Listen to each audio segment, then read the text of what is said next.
The Book of Esther, Chapter 4. When Mordecai learned of all that had been done, he tore his clothes, put on sackcloth and ashes, and went out into the city, wailing loudly and bitterly. But he went only as far as the king's gate, because no one clothed in sackcloth was allowed to enter it. In every province to which the edict and order of the king came, there was great mourning among the Jews.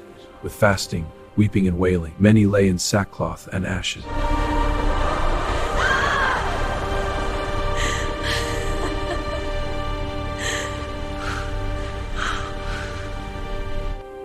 When Esther's eunuchs and female attendants came and told her about Mordecai, she was in great distress. She sent clothes for him to put on instead of his sackcloth, but he would not accept them. Then Esther summoned Hathach, one of the king's eunuchs assigned to attend her, and ordered him to find out what was troubling Mordecai and why. So Hathach went out to Mordecai, in the open square of the city in front of the king's gate. Mordecai told him everything that had happened to him, including the exact amount of money Ham had promised to pay into the royal treasury for the destruction of the Jews. He also gave him a copy of the text of the edict for their annihilation, which had been published in Susa, to show to Esther and explain it to her, and he told him to instruct her to go into the king's presence to beg for mercy and plead with him for her people. Hathach went back and reported to Esther what Mordecai had said.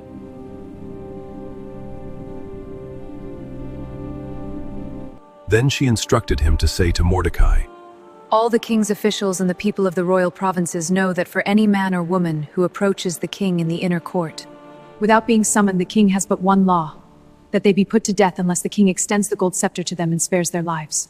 But 30 days have passed since I was called to go to the king."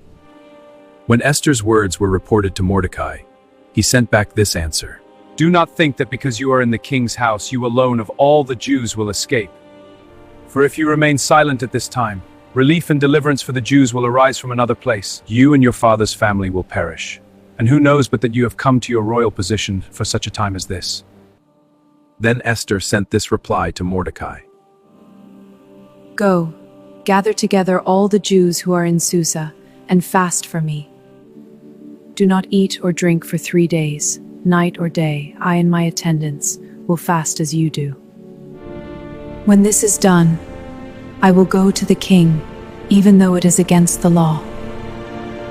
And if I perish, I perish." So Mordecai went away and carried out all of Esther's instructions.